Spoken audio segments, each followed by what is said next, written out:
cumprimento a todos com a paz do Senhor Jesus. Nós vamos iniciar mais uma Escola Bíblica Dominical e eu te convido nessa noite, feche os seus olhos e vamos orar ao Senhor. Soberano Deus e eterno Pai, graças nós te damos, meu Deus, por mais esse dia na Tua presença. Eu te adoro, Pai, te exalto e te glorifico. Eu apresento a Ti, Pai, essa Escola Bíblica Dominical. Eu apresento, Senhor, a vida de cada um que está ouvindo essa aula neste momento, meu Pai. Que o Senhor venha falar poderosamente aos nossos corações. Que tudo que for dito aqui, Espírito Santo de Deus, seja da parte do Senhor. Que o Senhor venha ministrar, venha palestrar poderosamente aos nossos corações através dessa lição. Que nós venhamos ser fervorosos, Pai, na Tua presença. Deus, seja exaltado, seja glorificado.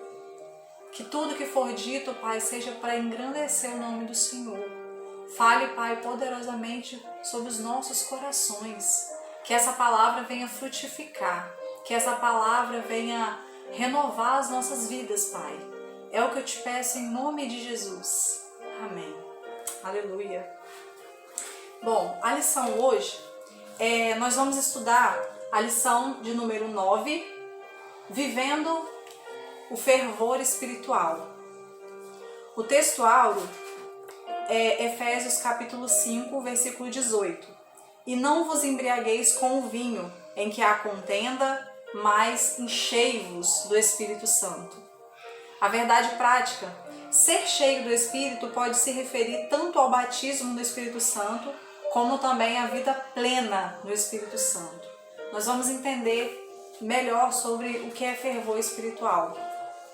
A lição, a leitura bíblica se encontra em Efésios capítulo 5, do versículo 15 ao versículo 20. Você que tem uma Bíblia, acompanhe essa lição comigo. Você que tem a revistinha, acompanhe. Nós estamos aqui na página 62. A palavra do Senhor diz assim: portanto, vede prudentemente como andais, não como necios, mas como sábios, remindo o tempo, porquanto os dias são maus. Pelo que não sejais insensatos, mas entendei qual seja a vontade do Senhor. E não vos embriagueis com vinho, em que há contenda, mas enchei-vos no Espírito Santo, falando entre vós com salmos e hinos e cânticos espirituais, cantando e salmodiando ao Senhor no vosso coração, dando sempre graças por tudo a nosso Deus e Pai, em nome de nosso Senhor Jesus Cristo. É um texto bastante conhecido, né? O objetivo dessa lição é mostrar a necessidade de se viver num fervor espiritual. Nós que somos cristãos, nós precisamos estar sempre num fervor espiritual. Mas nós vamos saber o que é ser fervoroso. O que exatamente nós temos que fazer para sermos fervorosos. Quando nós não estamos sendo fervorosos, bate uma frieza espiritual muito grande na nossa vida. A frieza espiritual, ela paralisa as pessoas. Ela deixa as pessoas estacionadas. Ela deixa as pessoas paradas, onde o cristão não consegue fazer nada. A frieza espiritual começa, daí você não consegue mais orar, você não tem tempo mais para ler a palavra do Senhor, você não tem mais interesse em fazer jejum. Com isso, o cristão acaba perdendo o temor ao Senhor, acaba perdendo a reverência pelas coisas do Senhor, né? E isso daí é um ciclo que vai só declinando. Com isso, você acha que as coisas que são pecado, que era pecado, não é mais. Você começa a olhar as coisas, nada a ver. Isso daí não tem nada a ver. Isso daí não tem importância. Nisso, a frieza espiritual começa a bater no coração do crente. Com isso, a vida espiritual vai mal, automaticamente a vida familiar vai mal, a vida social vai mal, a vida financeira começa a ir mal também, e isso a vida só vai declinando, né? Começa a não ter mais vigilância espiritual.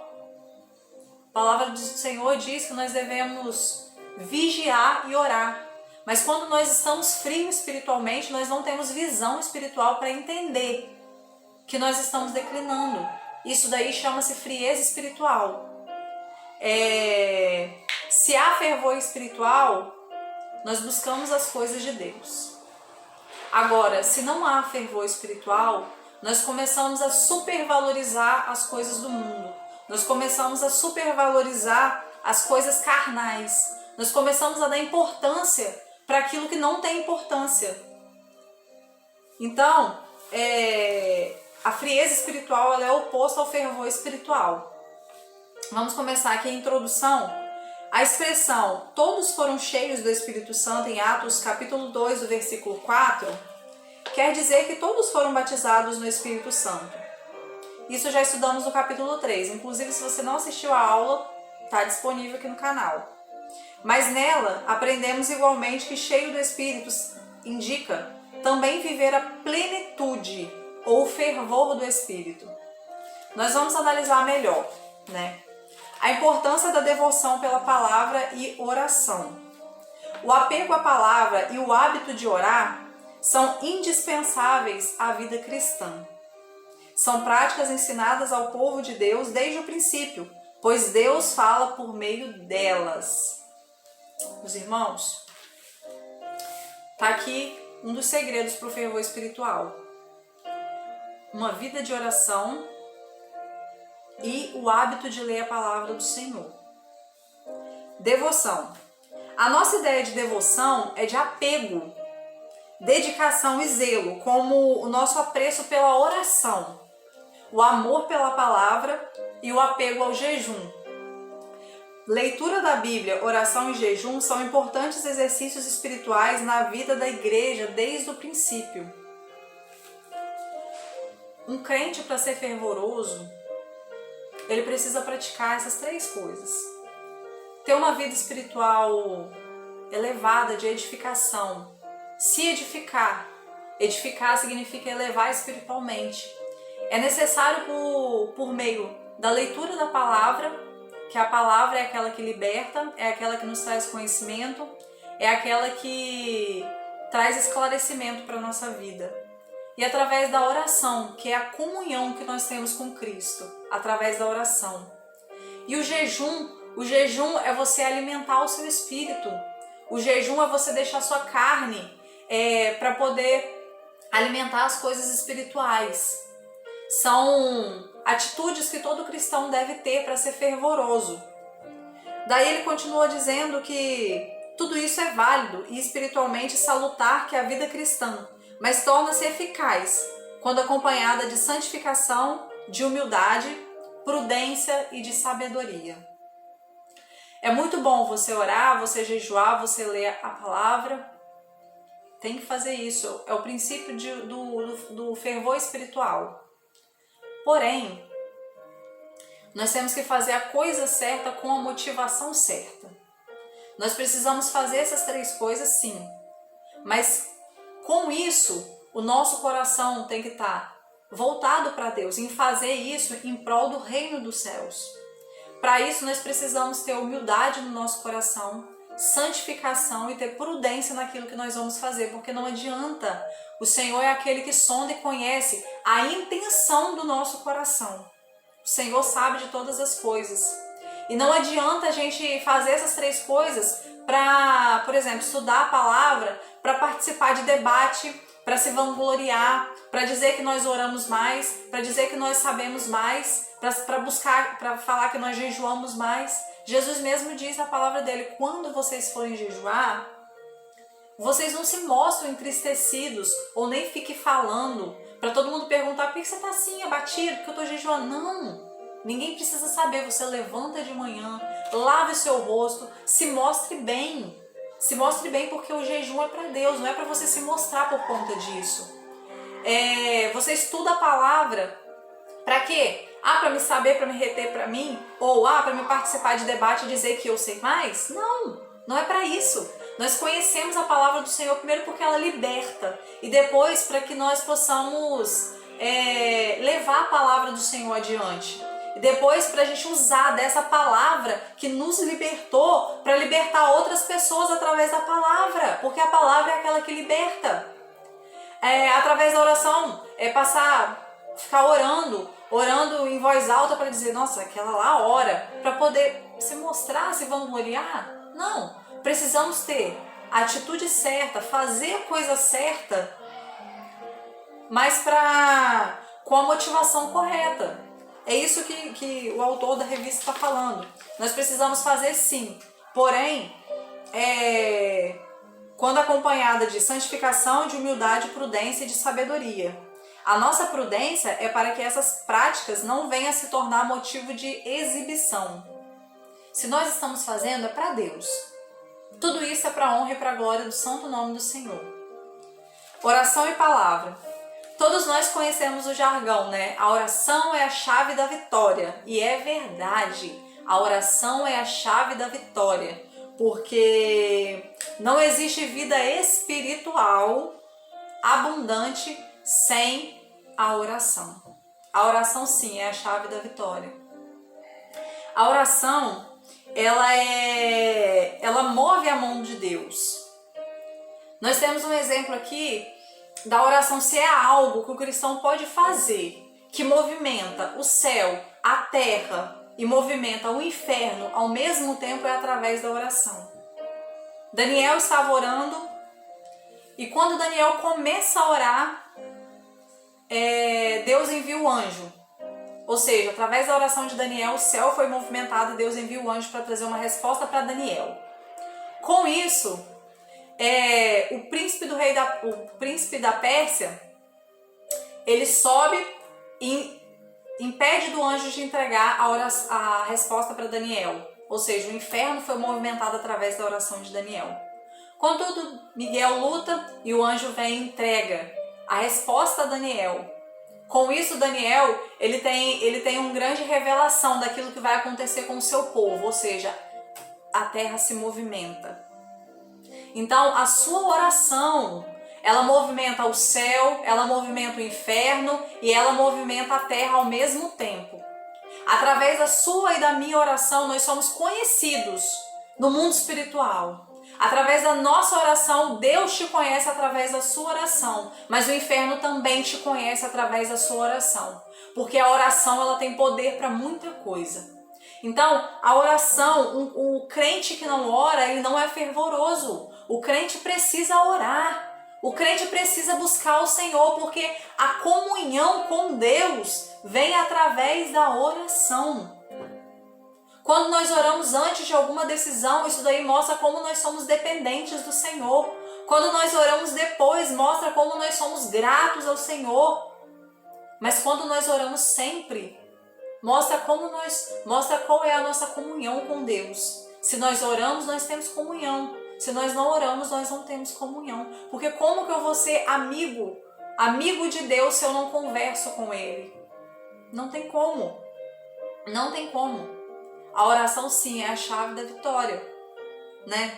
E fora que Jesus deixou, na Bíblia a gente tem vários exemplos e Jesus orava. Jesus era Deus. Era Deus, uma união hipostática, 100% homem e 100% Deus. E Jesus orava, ele nos deixou o exemplo. Ele ia acontecer alguma coisa, ele orava. Ele subia, ele realizava um milagre, ele subia para o monte para orar. Precisou escolher os 12 discípulos, ele foi orar. Nós precisamos aprender a orar, meus irmãos. Nós precisamos aprender a orar, nós precisamos aprender a buscar o Senhor. Clamar ao Senhor através da oração, né? Segundo a declaração de fé das Assembleias de Deus, a oração é o ato consciente pelo qual a pessoa dirige-se a Deus para pronunciar com Ele e buscar a sua vida por meio da palavra ou de pensamento. Ou seja, a oração é o nosso meio de comunicação com o Senhor. É o único meio de comunicação. Não tem celular, não tem nenhum meio de comunicação melhor do que o nosso joelho em oração ao Senhor, né? E a leitura da Bíblia nos torna sábios e prudentes. Salmos de número 119, verso 100, diz assim, o salmista diz assim: sou mais prudente do que os velhos, porque guardo os teus preceitos. Quando nós guardamos a palavra do Senhor do nosso coração, isso daí nos torna pessoa prudente. A palavra do Senhor, ela esclarece, ela liberta. A.W. Tozer, ele diz assim, me perguntaram o que é mais importante, a oração ou a palavra. Ele respondeu, pergunta para um pássaro, qual asa é mais importante, a asa da direita ou a asa da esquerda? Não tem. Todas as duas são importantes. Se cortar qualquer asa do pássaro, ele deixa de voar. Se você parar de orar, você não consegue voar. Se você parar de ler a Bíblia, você não consegue voar. Então nós precisamos, dos dois, nós precisamos de palavra. Nós precisamos de palavra e de oração.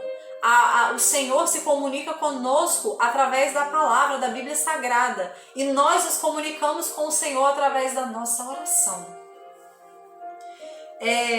O viver sabiamente. Esses exercícios espirituais devem ser colocados em prática todo dia. Diferentemente do nécio, ou seja, do tolo. No versículo 15, vede prudentemente como andais, não como nécios, mas como sábios. Nécio significa insensato, né? O apóstolo Paulo está falando, olha como vocês estão andando. Vocês estão andando o quê? Como sábio ou como tolo?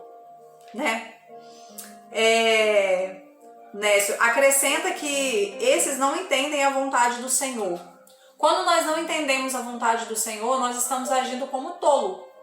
Mas quando nós entendemos a vontade do Senhor, nós agimos sabiamente, porque nós sabemos que o Senhor tem o controle das nossas vidas na palma da mão dele. Os nossos dias estão contados na palma da mão do Senhor.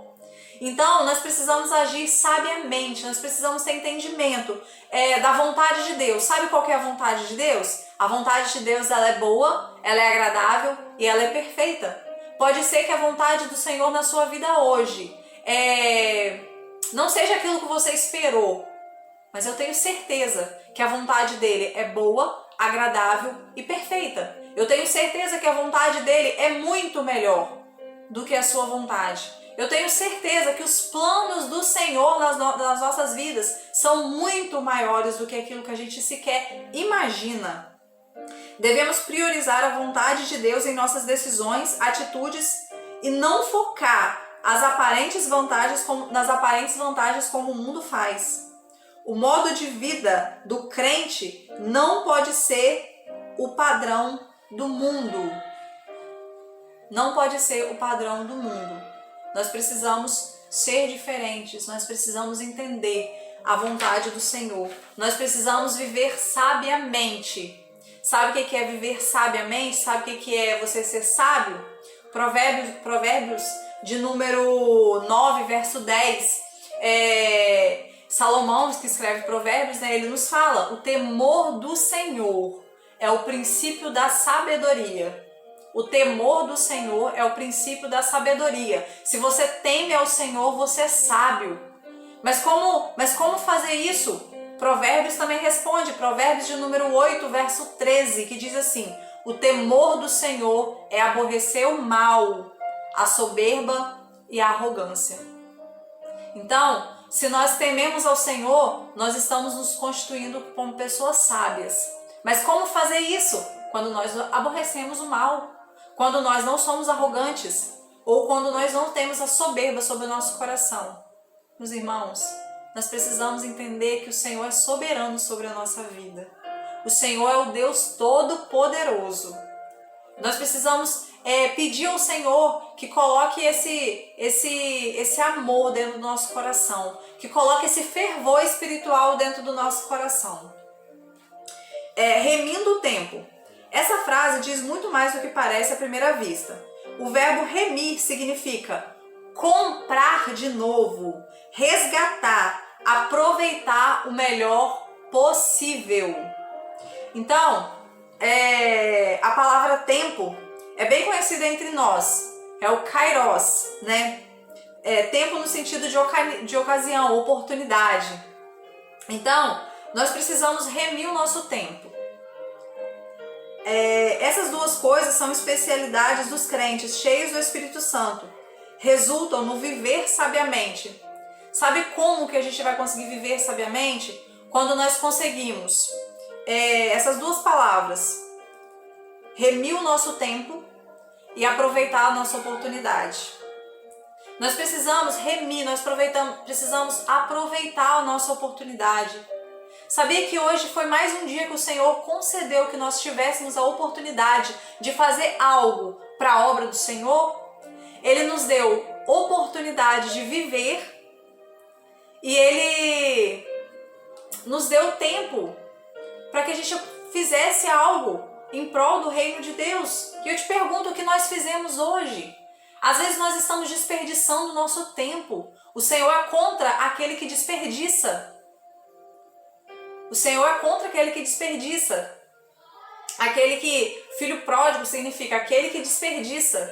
O Senhor não gosta de desperdício, o Senhor não gosta que nós desperdicemos o nosso tempo com coisas banais, com coisas que não vai acrescentar em nada a nossa vida, com coisas que simplesmente não vai edificar em nada a nossa vida nem a vida do nosso irmão.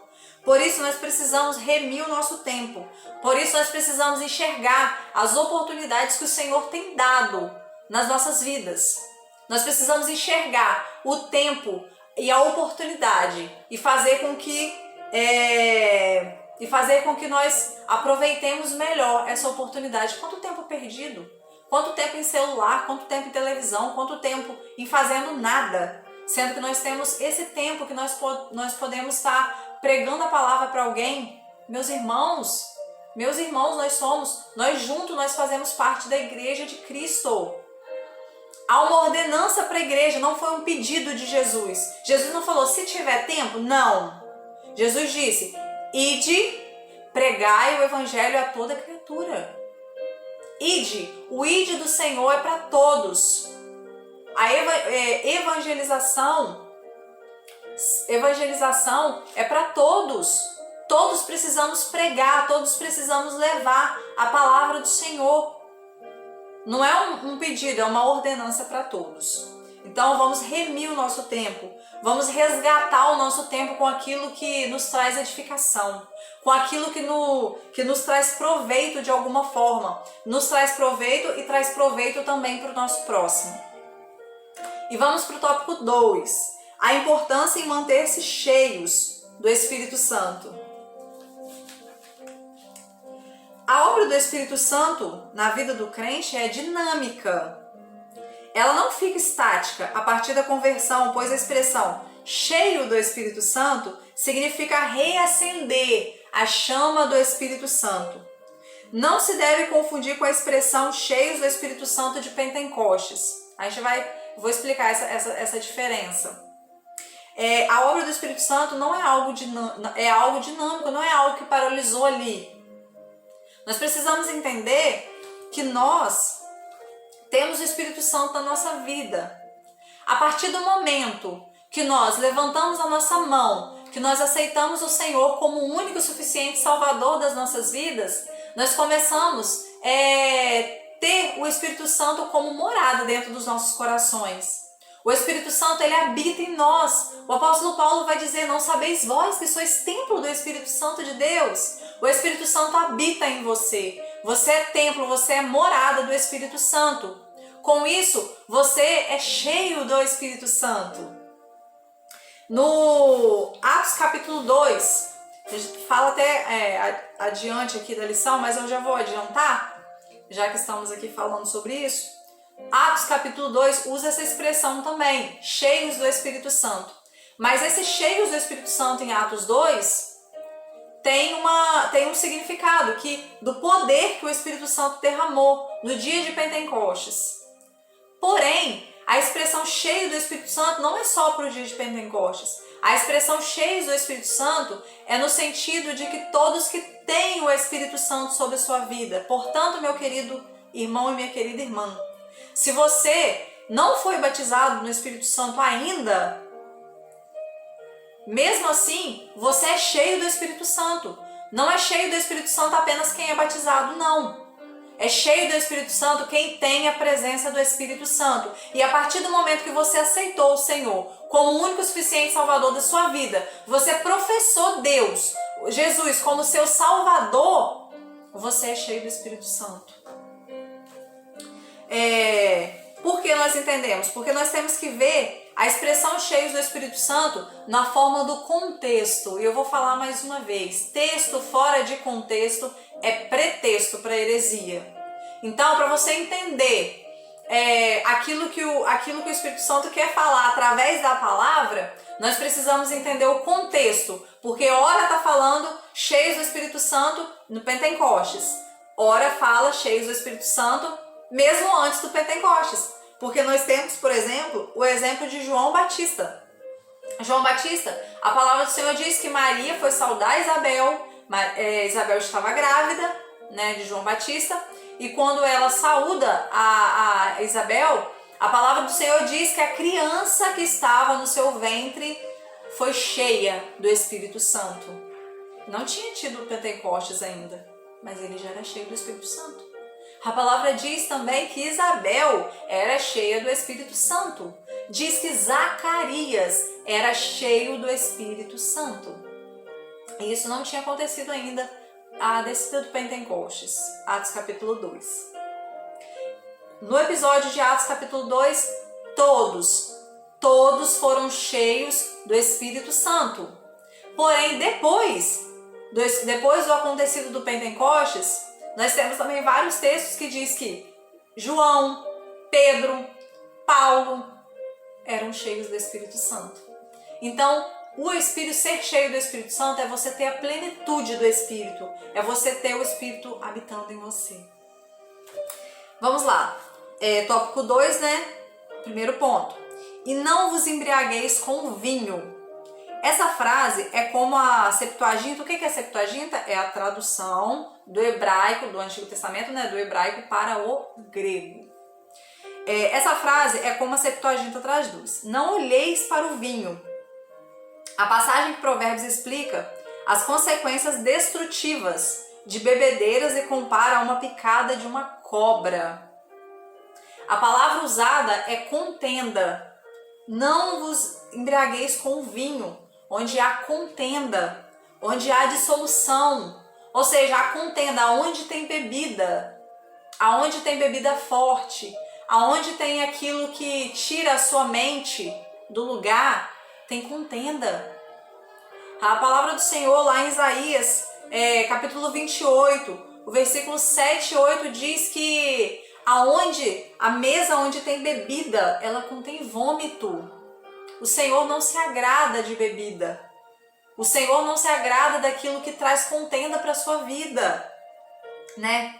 O Senhor não se agrada desse tipo de coisa, de pessoas que querem procurar em bebidas, em drogas, em aquilo que vai te alucinar, que vai tirar a sua... Não. O Senhor não se agrada disso. Então, não vos embriagueis, Paulo falando, e não vos embriagueis com vinho, onde há contenda, há dissolução, há briga. Não se embriague daquilo que vai te atrapalhar. Não chegue perto daquilo que vai te desviar da presença do Senhor. E no versículo 18 ele continua falando, mas enchei-vos do Espírito Santo. Enchei-vos do Espírito Santo. Seja cheio do Espírito Santo. Essa expressão significa renovação do Espírito Santo. Nós temos o Espírito Santo, nós temos o Espírito Santo, mas nós precisamos ser cheios todo dia. E isso daí é algo que todos os dias nós precisamos ser cheios, nós precisamos ser renovados, porque o Espírito Santo não é aquela porção que você tem e fica igual. Não, precisa ser renovado. Precisa ser igual a santificação. Precisamos nos santificar todos os dias. É algo progressivo. Assim é o Espírito Santo de Deus. Nós precisamos ser cheios gradativamente. Nós precisamos ser cheios do Espírito Santo, uma renovação diária, constante na presença do Senhor. A ação do Espírito na vida cristã não é estática, não é algo que é uma vez só. Nele somos renovados todos os dias. O Espírito Santo, ele nos renova todos os dias, né? O autor até fala aqui que os discípulos já tinham o Espírito Santo antes de Pentecostes. Já citei Isabel, já citei João Batista. Eles tinham o Espírito Santo antes do Pentecostes, né? Já eram salvos antes do Pentecostes, porque eles já tinham crido, já tinham aceitado, né? E todos os crentes em Jesus, veja bem, todos os crentes em Jesus, os pentecostais e os não pentecostais, né? Os que foram batizados no Espírito Santo e aqueles que ainda não foram batizados no Espírito Santo, têm o Espírito Santo. São cheios do Espírito Santo. Porque nós somos templo do Espírito Santo. Nós somos morada do Espírito Santo de Deus. Nós deixamos o Espírito Santo conduzir as nossas vidas. Ele habita em nosso meio. Ele habita dentro de nós. Nós somos templo. Independente se nós somos pentecostais, se nós não somos. Independente se você é batizado ou se você não é batizado. Você é templo do Espírito Santo de Deus. E você é cheio do Espírito Santo de Deus. Nós não podemos confundir, como eu até já falei, o batismo no Espírito Santo com o batismo no Espírito Santo. Ser cheio não significa só quando você é batizado no Espírito Santo. Não é isso. Porque é diferente. O batismo no Espírito Santo, nós já falamos na lição 3, é uma experiência distinta da conversão. Quando você se converte, você recebe o Espírito Santo. Quando você converte, você recebe o Espírito Santo, você tem o Espírito Santo, você é cheio do Espírito Santo. Mas depois que você é batizado no Espírito Santo, você tem a plenitude do Espírito. O Espírito Santo, o batismo no Espírito Santo é para te capacitar. O Espírito Santo é o quê? Recebereis poder do alto, para você testemunhar, para você ser testemunha. O batismo no Espírito Santo é uma capacitação que o crente recebe para poder... É uma arma, eu digo que é uma arma. É uma arma que o crente recebe para poder trabalhar na obra do Senhor. Ali ele recebe os dons espirituais, e esses dons espirituais são ferramentas em prol do reino do Senhor.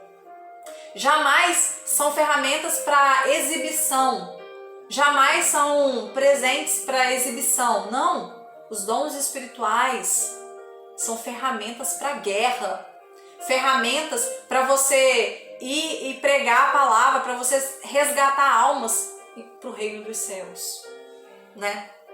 Então é muito interessante quando você for ler, quando você vê essa expressão na Bíblia, e Pedro cheio do Espírito Santo, você vai entender que cheio do Espírito Santo é esse através do contexto, né? Precisamos observar o contexto do texto, né?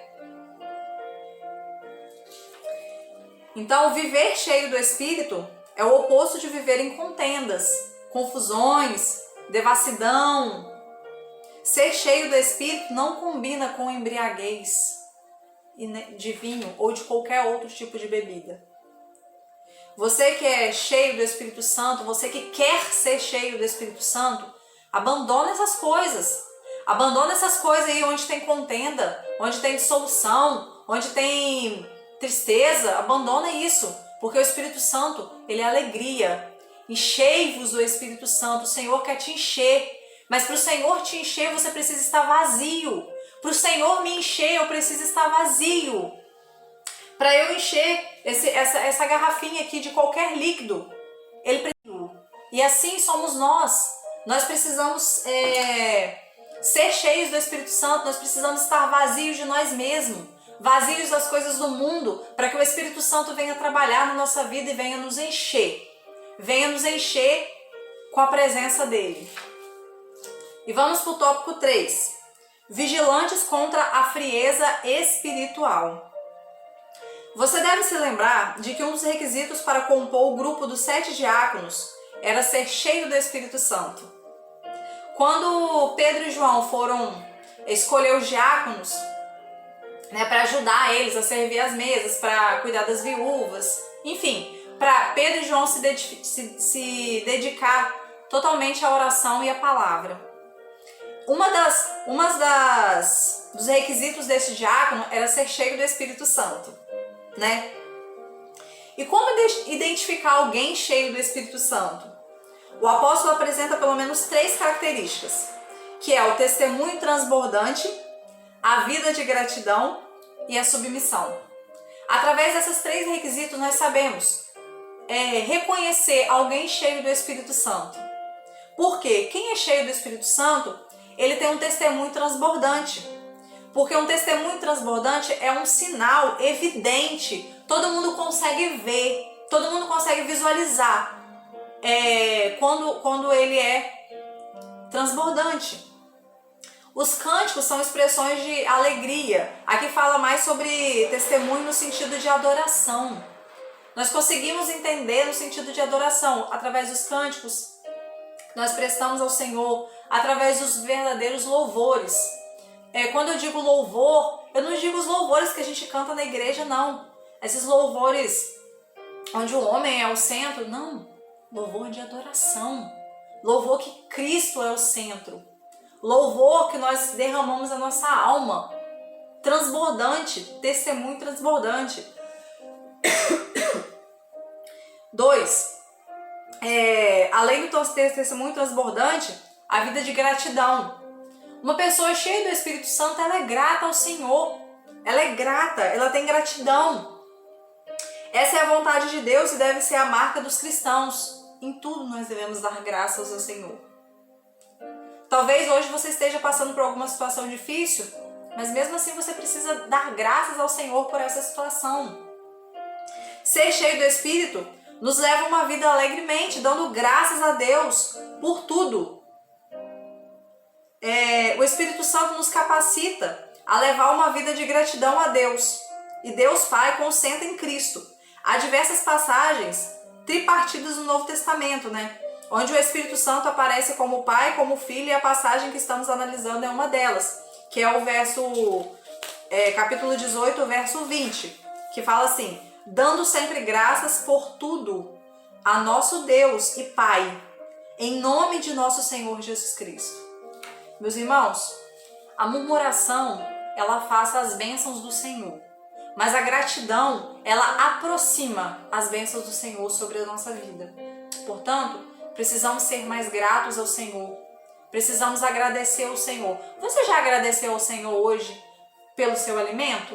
Você já agradeceu pelo seu fôlego de vida? Você já agradeceu pela riquíssima oportunidade que você tem de estar ouvindo a palavra do Senhor ou de estar ministrando a palavra do Senhor? Nós precisamos ser gratos ao Senhor. E uma pessoa cheia do Espírito Santo, ela é uma pessoa submissa.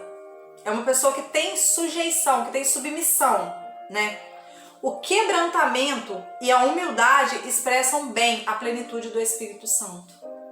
Quando nós temos o Espírito Santo, nós temos um coração quebrantado e nós somos humilde para entender que nós somos submissos a alguém.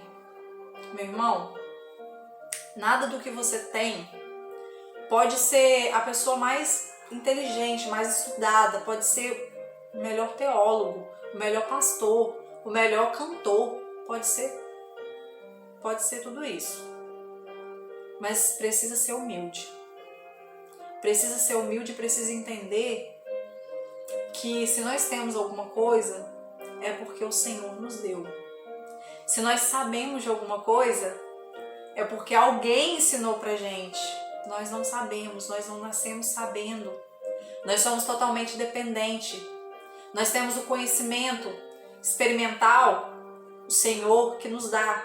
O conhecimento intelectual é o Senhor que nos proporciona. O conhecimento herdado é porque nós herdamos de alguém. E é sempre alguém que dá alguma coisa pra gente. A gente não nasceu sabendo. Então, uma pessoa submissa, uma pessoa cheia do Espírito Santo, ela é submissa, ela é humilde para estar sempre aprendendo. Ela é humilde para estar sempre apta no aprender, E a gente também está sempre apto em saber que nós somos submissos a alguém, submissos às nossas autoridades, queira você ou não. Sobre os nossos governantes, se eles estão lá, é porque o Senhor quis. E nós temos que ser submissos. Sobre os nossos pastores, nós precisamos ser submissos, por mais que você concorde ou não. É bíblico. Nós temos que sujeitar os nossos pastores, aos nossos líderes de departamento, aquelas pessoas que foi constituída acima de nós. Nós precisamos acatar, porque essa daí é a atitude de uma pessoa cheia do Espírito Santo.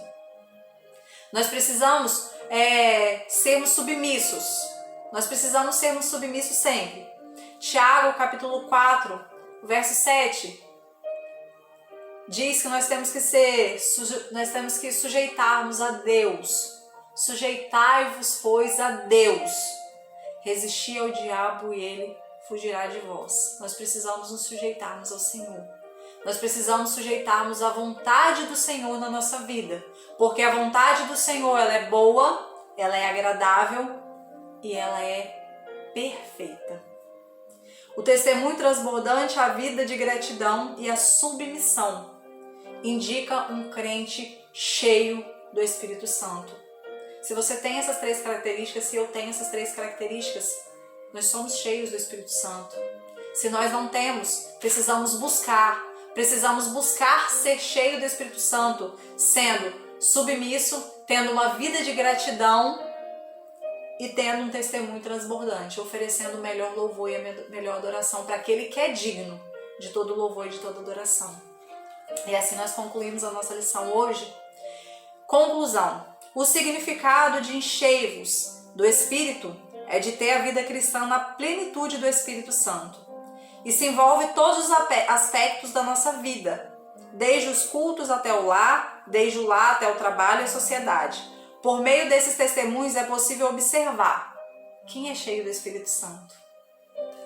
Portanto, nós precisamos ser cheios do Espírito Santo em todo o tempo, em todo lugar, não é só dentro da igreja. Nós precisamos ser cheios do Espírito Santo dentro de casa, no nosso trabalho, na nossa faculdade, em todos os lugares, com os nossos vizinhos.